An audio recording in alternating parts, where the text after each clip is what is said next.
Mesdames et messieurs, bonsoir. Dans l'actualité de ce jeudi 28 avril, une reprise fragile mais positive en région centre. Les chiffres relatifs au chômage pour le mois de mars continuent sur leur lancée du mois dernier. Les secteurs de l'hôtellerie, l'industrie, mais aussi la construction sont concernés par cette poussée timide mais favorable. L'intérim reste une clé indéniable de l'emploi. Demain matin, les conseillers généraux se réuniront en session publique. Au programme, la désignation des représentants du département et l'après-midi en commission permanente. Si la politique reste à gauche au Conseil général, Marisol Touraine marque toutefois une rupture dans la gouvernance. Enfin, pour finir cette édition, nous poursuivrons nos portraits d'hébergement insolites. Cette fois-ci, nous irons à Chisso pour découvrir des yourtes venus tout droit de Mongolie. Roulottes, tipis et même des bulles qui volent en l'air quand tourisme et nature font bon ménage.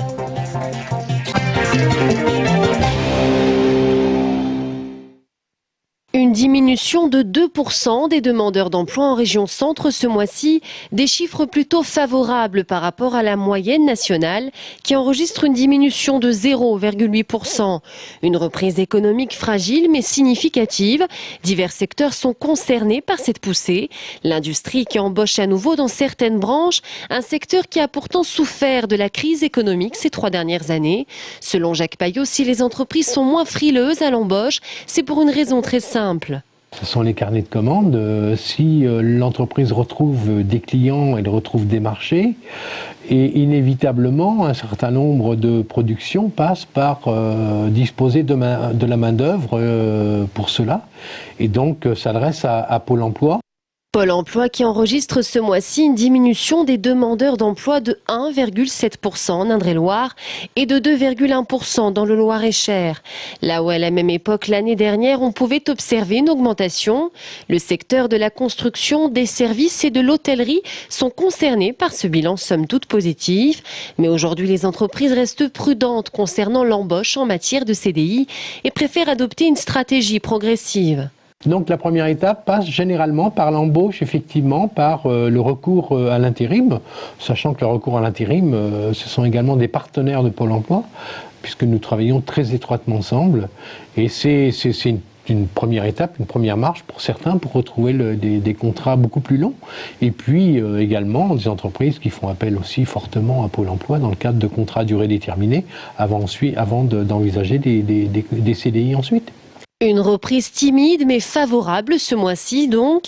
D'ici les prochaines semaines, ce sera au tour des emplois saisonniers de faire parler d'eux. Sans difficulté semble-t-il puisque la Touraine aura bel et bien besoin de main-d'œuvre ces prochains mois.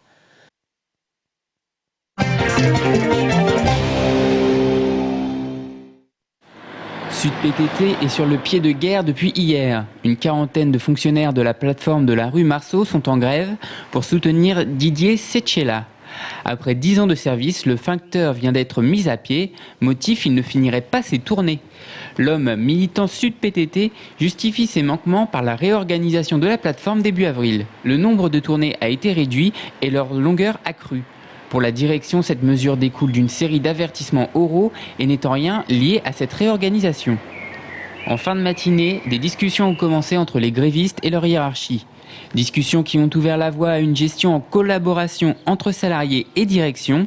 Le syndicat se réunira en assemblée générale demain matin pour décider de la reconduction du mouvement.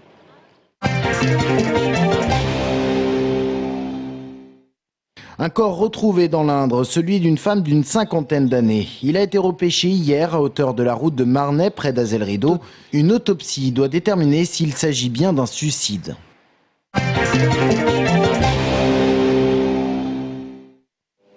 Un incendie cette nuit dans le centre de Parçay-Melay a détruit un logement et profondément dégradé 2 autres, ainsi que la cage d'escalier.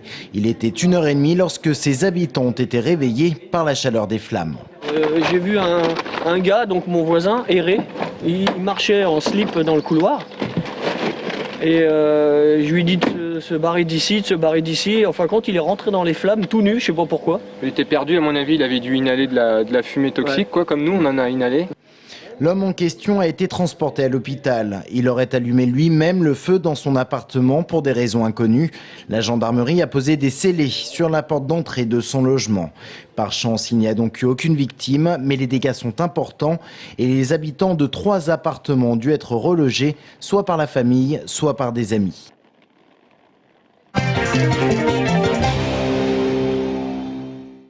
Le pont Napoléon à Tours sera fermé à la circulation du dimanche 1er mai au soir jusqu'au jeudi 5 mai au matin et plus si intempérie. Dans le cadre des travaux de réfection des enrobés qui sont en cours, la couche d'étanchéité a été touchée. Cette couche protège la structure du pont de toute infiltration d'eau. Elle doit être réparée avant la pose du nouvel enrobé.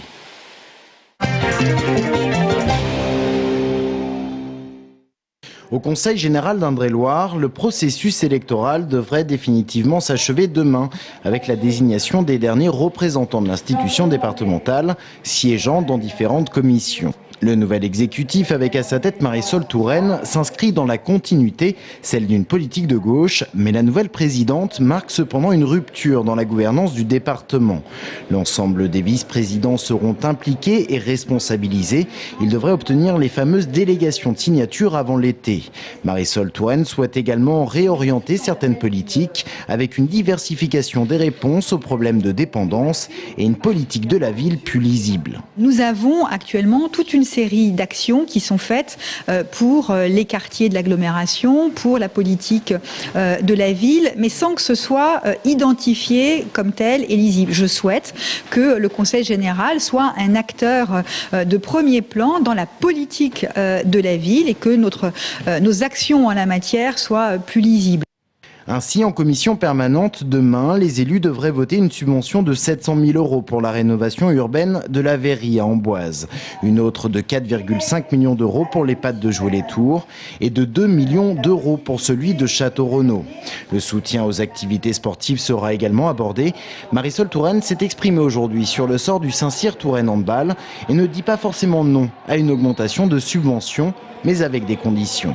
Le Conseil général est évidemment un financeur important, il n'est pas le seul. Si d'autres collectivités sont prêtes à participer à un tour de table complémentaire, je ne vois pas pourquoi le Conseil général ne jouerait pas lui aussi le jeu.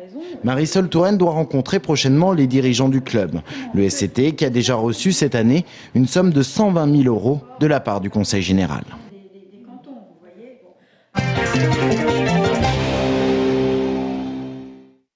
La nature à perte de vue et un silence seulement troublé par le chant des oiseaux. C'est dans ce cadre paisible que Stéphane Martin a installé ses yourtes, roulottes et autres tipis. Des habitations originales qui devraient attirer les touristes à la recherche d'une expérience atypique. Alors nous, on avait envie de changer de cadre, de dormir dans un hôtel. Bon, ça va, tous les hôtels, on connaît ce que c'est. Puis au niveau rapport qualité-prix, c'est vrai que c'est plus intéressant de venir ici. Et puis en même temps, on est dans la nature. Depuis lundi, on est tranquille. Hier soir, on s'est fait un petit barbecue. L'accueil a été impeccable. Ambiance gitane ou mongole, c'est vous qui choisissez. Chaque abri possède ses propres caractéristiques. Les roulottes ont été conçues dans la plus pure tradition et les yourtes arrivent directement de Mongolie. Mais le confort n'a pas été sacrifié, tous sont meublés et reliés à l'électricité. Mot d'ordre ici, le bien-être. Le domaine est équipé d'un spa, d'un hammam et d'un sauna. La maîtresse de maison kiné de formation propose même des massages. Se relaxer donc, mais en restant proche de la nature. Exemple avec la Woodbull, sorte de tente suspendue et point de vue imprenable sur la forêt. Tout est fait pour apporter calme et sérénité. Les petits problèmes du quotidien, les effacer, au moins le temps d'une journée, d'une nuit. Et repartir d'ici avec de l'énergie positive. Et nous avons eu un écho ce week-end d'une personne qui nous a dit en repartant de chez nous, écoutez, c'est très simple, c'est notre médicament. Après avoir exploité pendant 4 ans un site comparable en Normandie, Stéphane Martin s'est installé dans la région en 2009.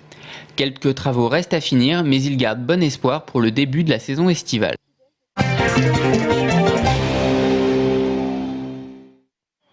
Pour le compte de la 33e journée de Ligue 2, le TFC reçoit Grenoble, lanterne rouge du championnat, au stade de la Vallée du Cher. À 6 journées de la fin, Tours, avec 44 points, est à 6 unités du podium. Mais après une série d'un nul et de 3 défaites, les chances de monter en Ligue 1 ont été largement hypothéquées. Pourtant, mathématiquement, tout est encore possible. Écoutez, il faut toujours se remettre en question et donc c'est ce qu'on a fait. Il faut quand même terminer le championnat de la meilleure des manières possibles. Et voilà, donc il reste 6 matchs et il faut aller chercher le maximum de points possibles. Donc on a préparé ce match sérieusement. Voilà, en essayant toujours de retenir les bonnes choses et de tenir compte aussi de ce qui n'a pas été et de rectifier. Parce qu'on sait qu'on commet des erreurs et qu'il faut absolument rectifier tout ça. Donc on le travaille. On n'a rien à perdre, je dirais le mal est fait. Donc à partir de là, il faut se lâcher et puis jouer et ne pas calculer surtout. Et ça doit bien sûr, cette situation, pour embêtante qu'elle soit, ça doit nous libérer et nous faire aller de l'avant. De toute façon, encore une fois, le mal est fait. Donc qu'est-ce qui peut nous arriver? Aujourd'hui, rien.